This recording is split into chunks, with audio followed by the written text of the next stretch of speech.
पुण्यात्माओं, 600 वर्ष पहले भगवान आए थे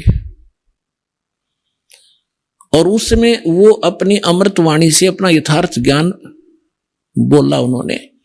उनकी प्यारी आत्मा धर्मदास जी ने उसको लिपिबद्ध किया, जो सच्चिदानंद घन ब्रह्म की वाणी कहलाती है, जिसको हम कबीर वाणी कहते हैं।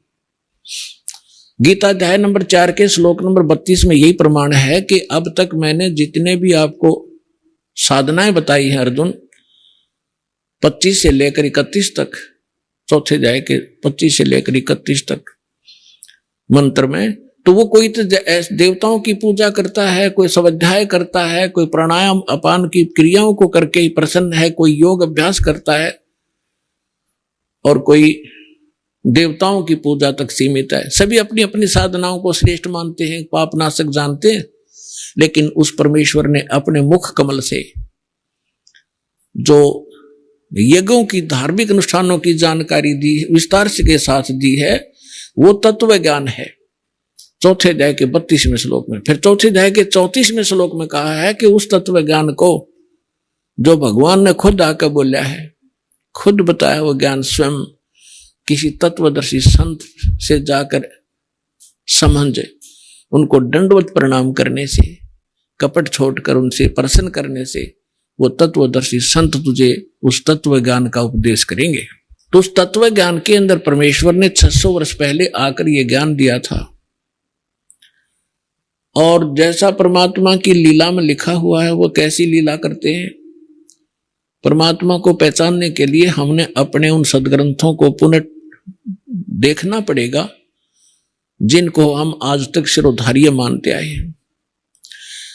पवित्र हिंदू धर्म के अंदर हम चारों वेदों को सर्वश्रेष्ठ मानते हैं, और जो भी कोई साधु संत वेदों के मंत्र बोलकर संस्कृत में और फिर उनका अनुवाद हमें सुनाता रहा, हम उसको विद्वान पुरुष मानते रहे और ये मानते रहे कि वेदों का बड़ा ज्ञाता है और वेदों के अंदर भगवान की महिमा लिखी है, ये हम मानते ही थे। फिर कोई पुराणों का नाम लेकर के हमें सुनाता था कि पुराणों में ऐसा लिखा है, विष्णु पुराण में ऐसा है, शिव पुराण में ऐसा है, और फिर पूजा बताते थे भगवान शंकर की, भगवान विष्णु की। तो हम ये सोचा करते थे कि विद्वान पुरुष है, संस्कृत भाषा जानता है, संस्कृत बोलता है, इसलिए इसने इन सदग्रंथों को ठीक जाना है।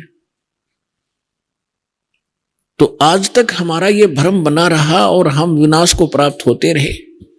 600 वर्ष पहले परमात्मा ने आके कहा था,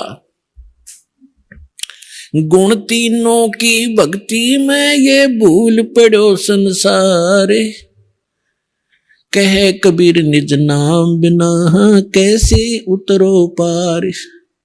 3 देव की जो करते भक्ति, उनकी कदे ना होवे मुक्ति। 600 वर्ष पहले परमात्मा ने ये यथार्थ ज्ञान दिया था, जो दास आपको आज बता रहा है।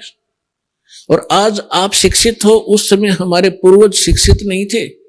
अरे नकली संतों, ऋषियों, आचार्यों और शंकराचार्यों का दाव लगा रहा कि जनता अशिक्षित है, और इसी बात से परमात्मा के उस अनमोल ज्ञान को हमसे दूर रखा कि कबीर एक धानक है, कबीर एक जुलाहा है, और ये शिक्षा ग्रहण कर नहीं सकता, क्योंकि ब्राह्मण लोग ब्राह्मणों को ही शिक्षा दिया करते थे। संस्कृत पढ़ने का अधिकार केवल ब्राह्मण को ही होता था, अन्य कोई नहीं पढ़ सकता था। जिस समय परमात्मा ये ज्ञान सुनाया करते थे, उस समय ऐसा प्रतिबंध था। यह भी एक कथा सुनाता हूं आपको, बीच में एक उदाहरण देता हूं, याद आ गया। हरियाणा के अंदर खरखोदा के पास एक कड़ौली गांव है, कड़ौली। और कड़ौली गांव का एक किसान जाट का लड़का, उसके मन में एक प्रेरणा आई कि भी सदग्रंथों में, वेदों में, पुराणों में परमात्मा का बहुत ही उत्तम ज्ञान लिखा बताते हैं, और मैं संस्कृत भाषा सीखूं और इन सदग्रंथों को समझूं, निस्वार्थ भाव से जनता में वो ज्ञान बताऊं। इस उद्देश्य से उसने कोशिश की कि मैं काशी विद्यापीठ में प्रवेश पाऊं, लेकिन ब्राह्मण ना होने के कारण उसको रिजेक्ट करते रहे। उसको पता लग गया कि ब्राह्मण ही वहां जाकर के प्रवेश पा सकता है। तो उसने गांव से झूठा प्रमाण पत्र बनवा लिया। नंबरदार ऐसे अशिक्षित से होते ही थे, उस पर लिखवा लिया ये ब्राह्मण है और इस गांव का है, इसके ये पिता का नाम है। उसका लगवा का अंगूठा और चला गया। अब वहां काशी विद्यापीठ के अंदर 1 नंबर पर आवा प्रत्येक क्लास में, प्रत्येक विषय में। और जब उसकी पढ़ाई पूरी हो ली और उसने अंतिम विदाई लेनी थी अपने प्रिंसिपल से, उस प्रिंसिपल ब्राह्मण के एक लड़की युवा होगी थी, उसका विवाह करना था।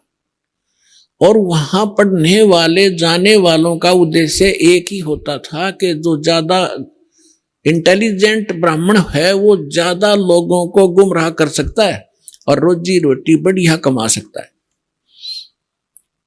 तो वो लड़का बहुत अच्छा संस्कृत जानता था, बहुत अच्छी कथा सुनाने लग गया था संस्कृत में बोल बोल के, वो कढ़ौली का जाट। तो उस प्रिंसिपल ने सोचा कि इससे बढ़िया लड़का होनहार नहीं और खूब दुनिया ने ठग सकता है, खूब दुनिया को मूर्ख बना सकता है, बढ़िया प्रवचन करता है, सुरीली आवाज है, बड़ा बेखटक बालक है। तो उसने अब लड़के ने कहा गुरुदेव आशीर्वाद दो आपके बच्चे को और सफल हो मैं अपने फील्ड में। तब उस प्रिंसिपल ने कहा कि भाई मुझे कोई गुरु दक्षिणा नहीं देगा तू, अब मांगो गुरुजी, मांगो जो आप कहोगे, ऐसे नहीं भाई, वचनबद्ध हो। अकाजी हो गया वचनबद्ध कि मैं अपनी लड़की का रिश्ता आपसे करना चाहता हूं। अब वो फंस गया धर्म संकट में कि मैं जाट लिए ब्राह्मण की लड़की, उसमें जात पात बहुत घनी हुआ करती, बाद में पता चल लेगा पंचायत होंगी, घनी दुखी कर देंगे ये लोग मुझे। तो उसने साची बतानी पड़ेगी कि गुरुदेव मैं एक बात बताना चाहता हूं जो मैंने आज तक छुपा रखी थी। तक बता भाई। उसने सारी कहानी बता दी कि मैं संस्कृत पढ़ना चाहूं था और मुझे कहीं से कोई सोर्स नहीं मिला संस्कृत पढ़ने का, इसलिए मैंने झूठा प्रमाण पत्र ला रखा। मैं ब्राह्मण नहीं हूं, मैं पंडित नहीं हूं, मैं जाट हूं। इससे वो पंडित जी नाराज हो गए प्रिंसिपल और उसको श्राप दे दिया कि तेरे को ये ताप लगेगा, तूने ब्राह्मण की आत्मा दुखाई है और तूने झूठ बोला है, और कसम खा, प्रतिज्ञा कर, बोलो क्या कर ली प्रतिज्ञा कि संस्कृत भाषा में कोई लिटरेचर नहीं लिखेगा, संस्कृत भाषा को पढ़ेगा नहीं आज के बाद, ना कोई प्रवचन करेगा। उसने कहा जी जो आपकी आज्ञा, प्रतिज्ञा करता हूं। उसको वहीं से बंद कर दिया कि संस्कृत भाषा बोलेगा नहीं, पढ़ेगा नहीं और संस्कृत में प्रवचन नहीं करेगा, क्योंकि उसको मालूम था कि ये अगर प्रवचन करने लगा तो अन्य की रोजी रोटी खत्म कर देगा।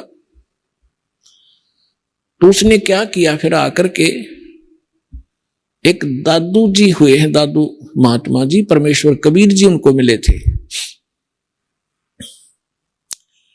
तो उस दादू पंथ के में जाकर के वो दीक्षित हो गए।